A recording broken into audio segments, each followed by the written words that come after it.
What's up, everyone? Saints fan back again with another GTA 5 Q&A episode. Thank you all for submitting these awesome questions. And if you have your own question, I guess you want to submit, you can just go on Twitter and tweet it with the hashtag AskSaints. But this first one from Thidges. What DLC vehicle do you think will be releasing tomorrow? Well, Rockstar kind of threw a wrench in the whole thing with the technical custom. So I don't know really, when the Insurgent custom is going to be coming out. That's sort of the wild card, if you want to call it that. I don't think we're actually going to get the Insurgent custom tomorrow. I don't think they're going to do back-to-back custom vehicles. I mean, they might, but I don't know if they will, just because there's still the 4 research things that, many people probably didn't get from the technical custom. So maybe we're going to be getting the Torero tomorrow, which is one of the other cars that's on the Legendary Motorsports website. That's definitely a possibility. Or we get the Night Shark, which is one that I and many other people have been wanting for a while. Although the Night Shark is like the Insurgent custom in that it's going to be one that has probably a bunch of things you can buy or you have to research in order to buy. So that'd be a little unfortunate. But it's either going to be the Night Shark, the Torero, or the Insurgent custom. Those 3 or the Night Shark and the Torero are the ones in line, and then the Insurgent custom just one that they can throw in there. But I don't think we're going to be getting the Ardent or the XA21 until, those are going to be some of the last vehicles they add to the game. Next one, Spencer. I'm not going to buy a bunker because I don't want to invest millions, but which gun running vehicle on Warstock would you recommend? Well, unfortunately, in order to customize the gun running vehicles on Warstock, you have to buy a bunker in order to buy an MOC. I saw somewhere that, it's kind of like, if you think about it, if you really think about it and you add up all the numbers, it's not a scam. I don't want to say that's too harsh of a word, but it's kind of ridiculous how much money you have to pay to upgrade or to be able to pay to upgrade your vehicles. Like, you have to buy the bunker, you have to buy the MOC, you have to buy the vehicle custom shop for the MOC, and then you have to buy the vehicle itself. So there's a lot of things you have to buy in order to upgrade them. But what I would recommend, look, the Oppressor is just the greatest vehicle in the game. So that's one. Honestly, all the other ones, I wouldn't even buy them. I was really excited about the APC tank. I was really excited about the Tampa, but I never really drive them. One, because the Tampa is awesome, yes, but there's no explosive resistance. And if I'm going to have a weaponized vehicle that people are going to try and blow up, I want it to be explosive proof to an extent. And the Tampa does not work. So that I rarely ever use it. It's a cool looking vehicle, but it's kind of useless. The APC is cool because it can go on land. It is a tank, so it can withstand a bunch of RPGs and stuff. So that's awesome. But the rockets don't really lock on, so it kind of defeats the purpose of being a mobile anti-air weapon.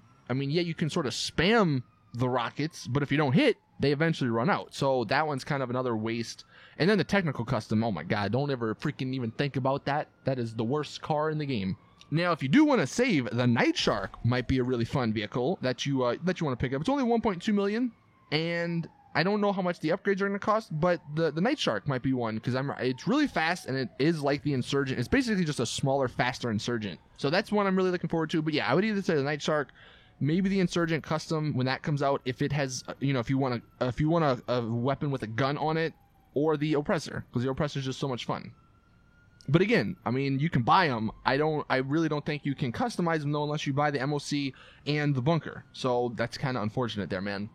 Just keep grinding import-export stuff, and hopefully you have enough money to purchase all that to get the upgrades you want. And then Gavin Wolf. Oh, actually, you know what? Before we hop into this next one, I also have to remind you, you have to get the research. So if you want the Oppressor with the missiles, you have to get lucky enough to have the research, towards the earlier parts instead of waiting till be, one of the last parts you unlock. And that costs $225,000 a pop. So there's a lot, unfortunately, that goes into the new vehicles, but the Oppressor is amazing once you do have it. Gavin, though, with the next one, do you think modding will ever come to next gen? Yeah, it's only a matter of time. I don't know. I'm not a knowledgeable person in terms of modding and in terms of, how that all works. But people, when Xbox 360 and PS3 first came out, there were no mods, but eventually mods come out. So it really is only a matter of time. until someone figures it out, and then there will be modding. I don't think it'll be really soon though. It'll probably be towards the end of the life cycle of the Xbox One and the PS4. But yeah, it'll definitely happen. It'll probably be in GTA 6 though, so I wouldn't worry too much on if you're on GTA Online right now. Teddy, do you think Rockstar will release an Oppressor special race? I'm kind of surprised they haven't done something like that already. That would be kind of cool if they, instead of releasing a freaking adversary mode, give us a new special race thing with the Oppressor. That'd be pretty fun. I don't really know how it would work because obviously the Oppressor has the gliding capability, the flying capability of like the Ruiner 2000, but it's also got the rocket that the Rocket Voltic has, so it'd be a combination of those sort of special races. But I think it'd be kind of cool. I definitely think the community could come up with some really awesome special races that incorporate the Oppressor, like especially some that maybe make you go straight up and you have to sort of bounce between walls to recharge the boost. I think that'd be really fun. But do I think Rockstar will ever add it?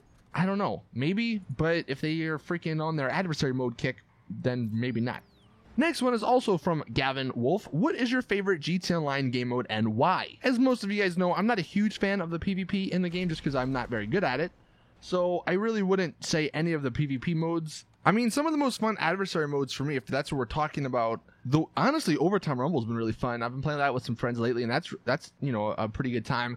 The one with the bike, it's like one of the first ones they've ever added. The one with the bike and the truck, like, is a 2v2 and you had to dodge the trucks on the bike. That one I loved a lot.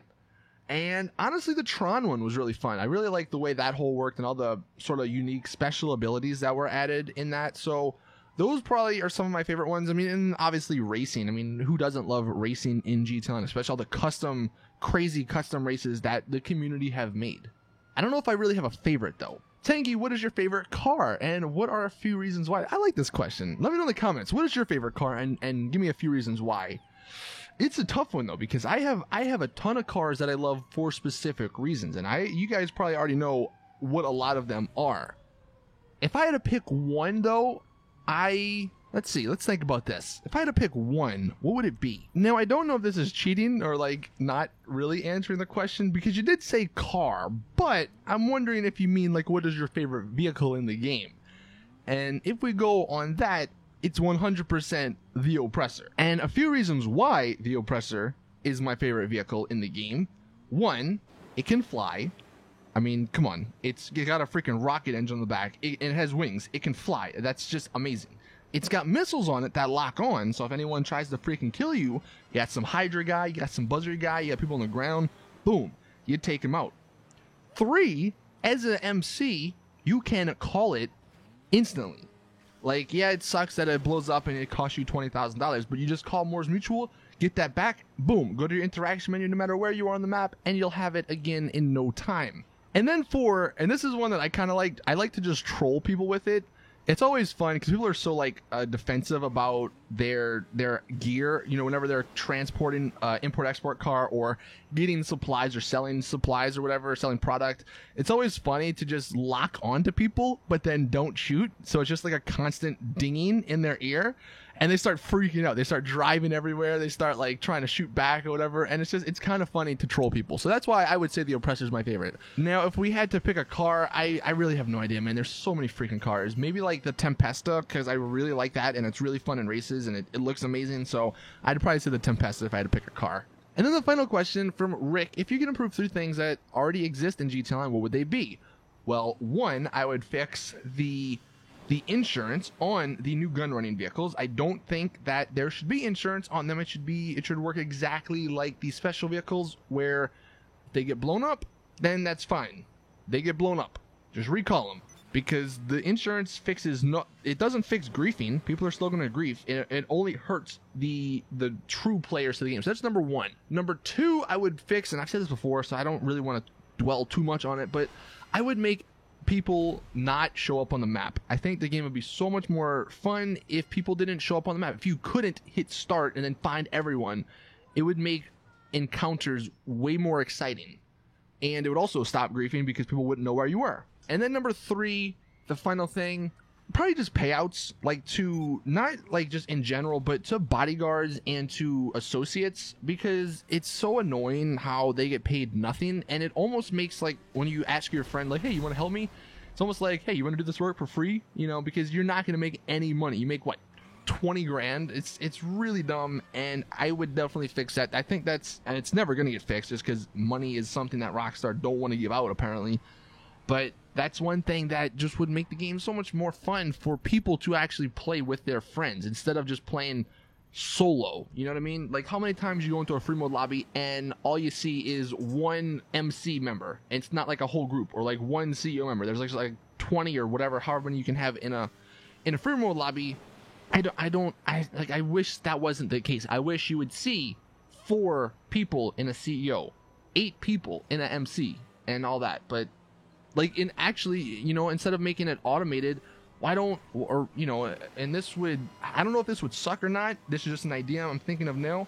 Why not have the actual CEO or the actual MC paying these people a certain amount? You know, maybe make there a limit so people can't just transfer money, I guess. You know, if you had a modded account, you can't just give $1 million to one of your bodyguards, but make it so where, boom, all right, that guy gets 200,000 because he did a really good job in helping me play, you know, buy or sell my products. Again, I don't know if that's a good idea or a bad idea, but it's an idea. It'll never get done though. But that is the Q&A. Thank you all for submitting these awesome questions, and hopefully you guys enjoyed the answers. If you did, please drop the video a like, subscribe for more awesome GTA content, and as always, I'll see you guys in the next one.